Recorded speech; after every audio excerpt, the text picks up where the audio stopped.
What up, Schmoedown rockers? So, yeah.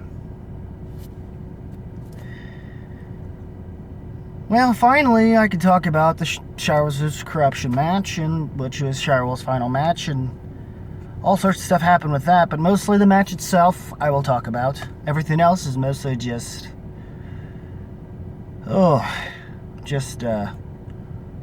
waterworks galore, I guess. And they've done a lot for this league, or at least they opened up the doors for a lot of tough women in the league, and to the point where I was even considering finding my loophole and getting certain people within my family, more so my nieces, into the Schmoedown. I would rely on having Shirewolf matches be it. And I've yet to have done that, and I feel almost a little too late to do that, but I don't know. Maybe I still can, just by showing them the other matches, but once they know that they're no longer a team, but if they see the stuff I've seen that they showed here, yeah, maybe they'll see the kind of impact that they've had, and maybe, who knows, maybe they'll actually, maybe in some ways, they might actually, try to study stuff more, and maybe have a better appreciation for movies. Who knows? We'll see what happens, I guess, on my end. But yeah, a little bittersweet, as I was expecting, especially since the announcement, and given having seen this prior to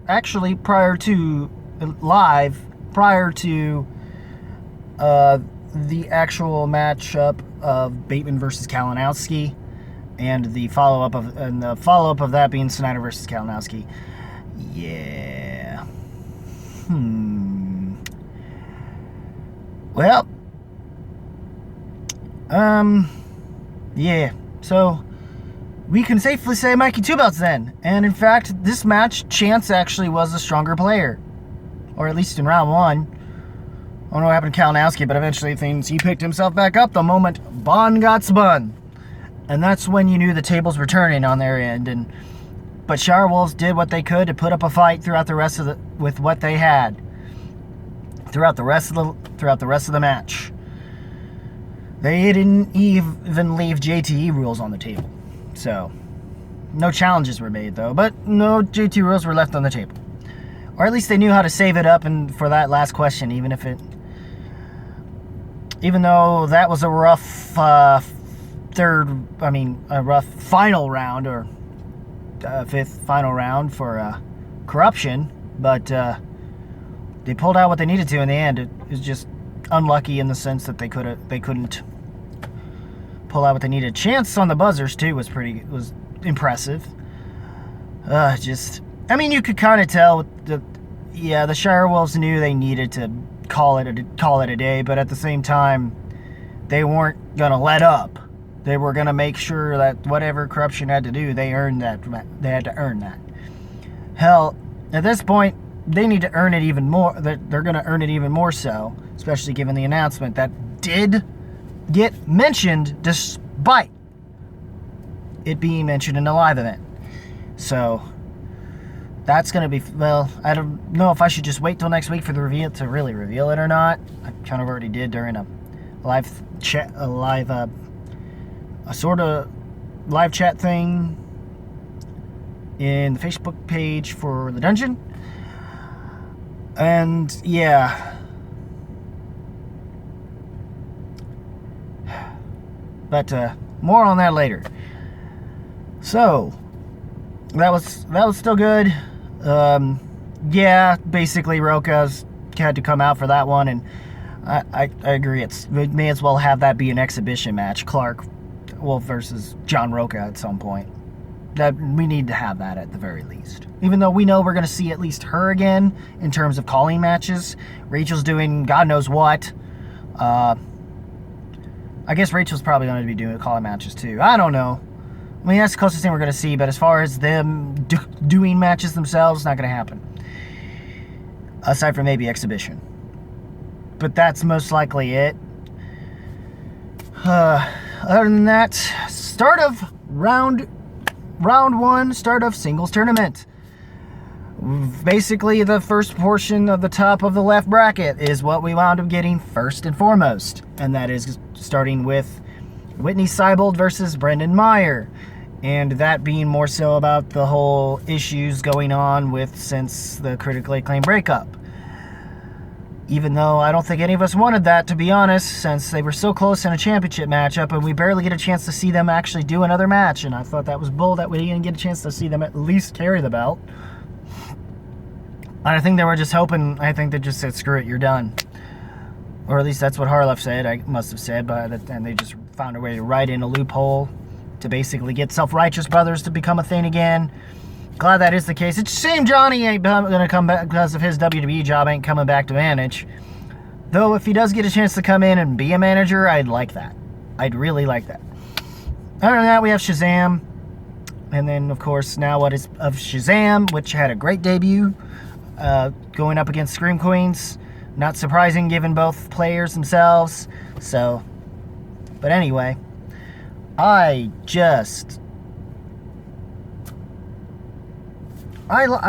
the match, I wasn't surprised. I kind of picked Brandon anyway, given, you know, given that he didn't win his first match against Del Rio, and Del Rio's a tough competitor in of itself. Yeah, and his record's not doing so hot. And it's a shame. And, of course, the record going for Self-Righteous Brothers isn't going so well, but it all depends on who they face going into the tournament, because they had the rough luck of having to face a team of Drew McWeeny and Take the Cannoli, which was Drew McWeeny and Breanne Chandler. So, which I thought that team was fine. And some people dismiss that team, and fuck you. They were great.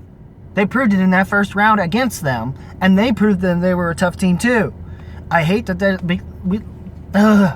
I don't understand people who dismiss Take the Cannoli, but, and I sure as shit ain't gonna dismiss Self-Righteous Brothers, I'm telling you that off of that match. They just got unfortunate with them because they were dealing with Drew McWeeny, and Breanne Chandler had come off of a freaking title match in and of itself. Hell, the match that basically got the Shirewolves the championship in the first place.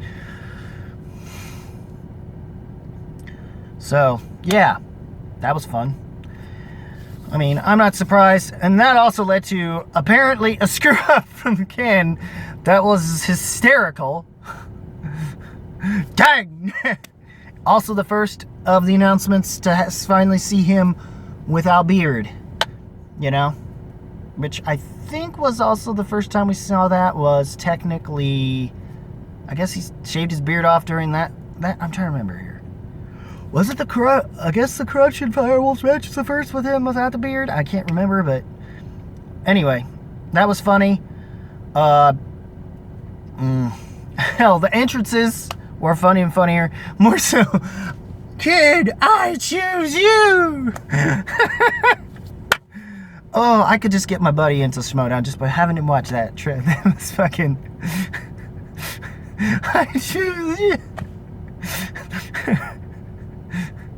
That's not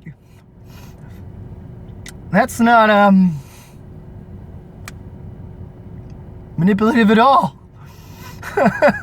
Oh boy. Oh, that was great. It's like, and then Whitney, both were good, but the one with Bibbs and the kid was the most hysterical, and them retorting on it in the interview. The Rubik's Cube thing was again ridiculous. For the Movie Geek. Other than that, and then we had the one match that might have more than likely compared to the Brendan Meyer versus Whitney Seibold match to me. Was basically Riley versus Stacey Howard. That was the most likely of the left side bracket for the most part to be a bracket buster potentiality. And it was that for sure. I kind of would have had Riley as well. I still wasn't going to sit on Stacey, and it wound up being a similar situation. But at least Riley put up enough of a fight to where it was basically in Stacey's hands. Stacy pulled up what happened like during the exhibition match, kind of, and what also happened as far as more recent examples, but tournament example wise, like what she did last year or the year before, going up against Mark Ellis. So, and that worked out pretty well, I'd say. So, you know what? And thumbs up on that. The opening cred thing was hysterical. I don't really know if they're really trying to make her heel.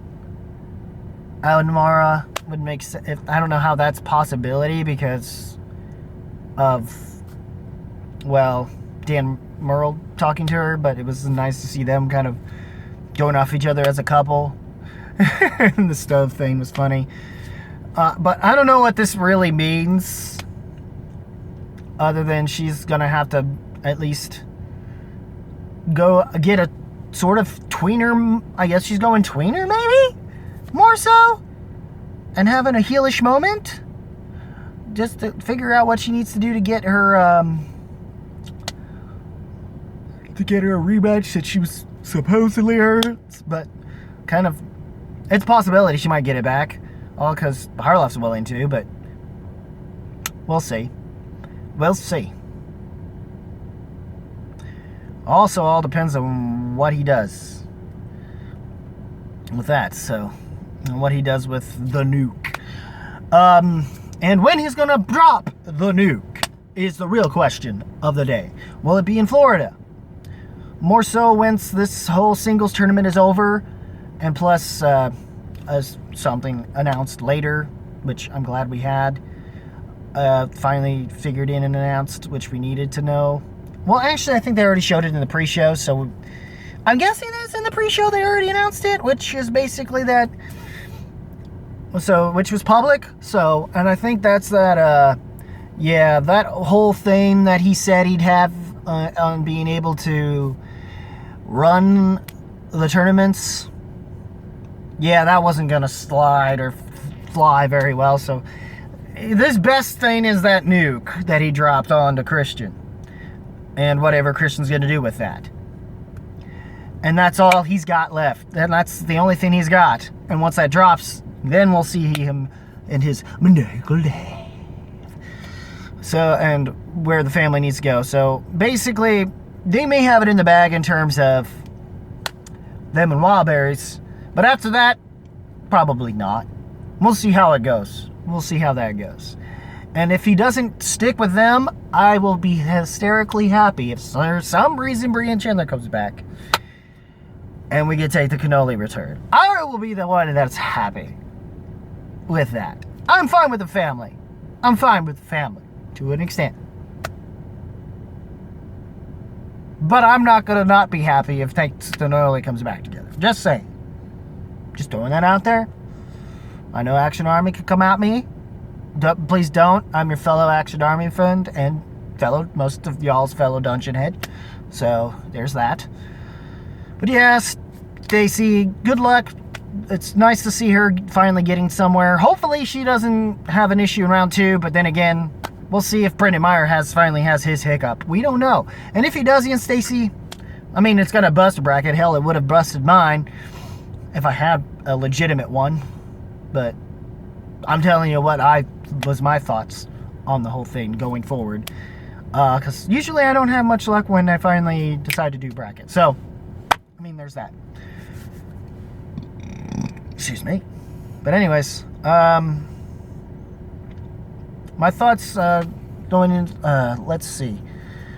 As far as what I thought, what I believe going into, and who I had going into, it's tough to say. I wouldn't be surprised if Haley does pull off a win against Ethan, but I'm not, but yet also simultaneously not surprised if Ethan pulls it off and winds up having another good run. Be kind of cool. But it all depends on how he handles Bibbs, so there's that as well. I'm not sure what else there was. Because there wasn't too many post-creds this time around. And the whole And it was mostly what happened to the Shirewolves, so we know Korruption has the belts. And Mike still has the Intergeekdom, so we know he has 2 belts still. So, yeah. Unfortunately, he's got to start over, but he's got to go through Janine again. But this time, Janine's not going to let what happened last time happen again. I'm gonna tell you that. So, it's going to be a rough go for him. If he can pull it off against Janine again, maybe he's got a shot. Maybe he's got a shot. But if he's going up against Bibbs or like Ethan, maybe he's going to have a bit of a run for his money. He'll probably make finals, more than likely, if he does. If not semifinals like before, in the last time he had been in a tournament, but which was 2 years ago, I think.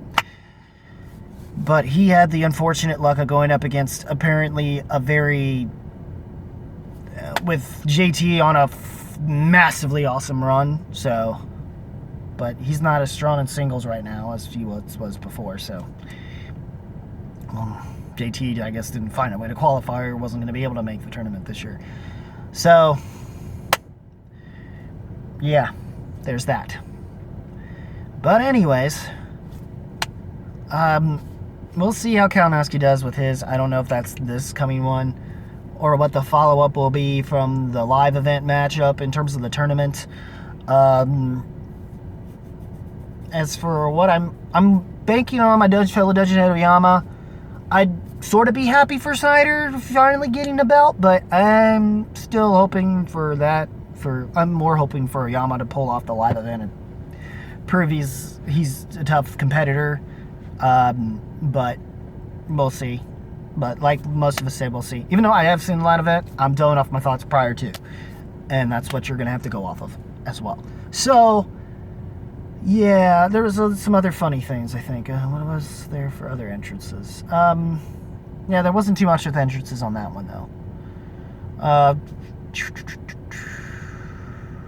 Yeah, I think that's it, guys. As far as this past week, without spoiling everything else, going on from the live event, which we'll talk about next week. Oh, yeah, there was new releases. I knew I was missing something. And that was fun. Alex Marzoni actually did a fairly decent debut. Bibbs was whatever, I guess. But it seems Perry and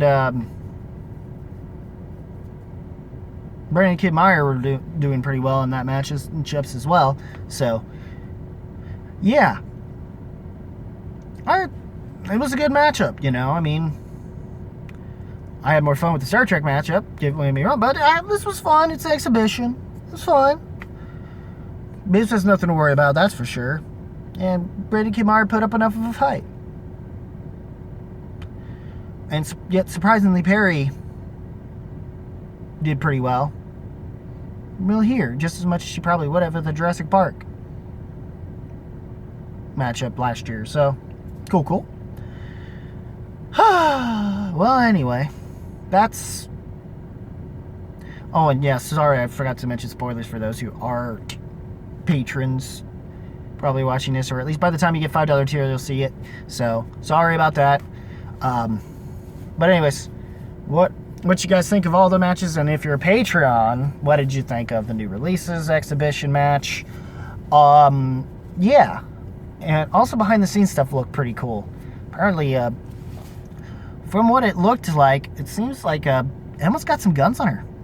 I know I'm guessing she works out, but didn't think she was going through a bodybuilder workout. Like, something I need to know that I don't know. This is the gun she's got. She looked like she kicked my ass. No, you don't need to know what that was. So, but anyways, also seeing the Emma and them. Not Emma. Emma was there with the study thing, but it was all cool, especially how they handled the San Diego live event and lots of other things is pretty cool. Yeah, and I had fun with the whole the joke about the Care Bear thing, and Care Bears, and Was it pizza or something?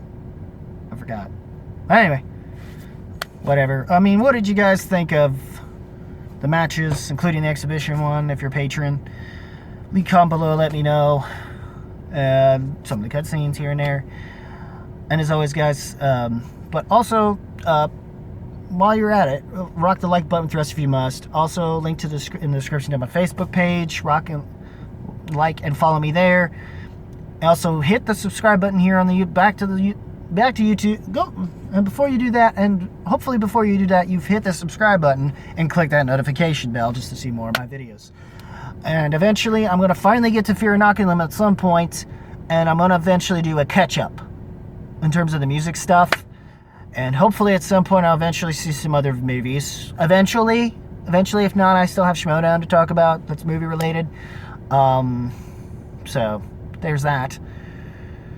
But other than that, not too much else to say. What do you guys think of? What else do you guys think of it? Just, once again, leave a comment below. Let me know. So, as always, keep your random PB real, keep it rocking. If you smell what the movie trivia Schmoedown and Schmoedown Rocks is cooking.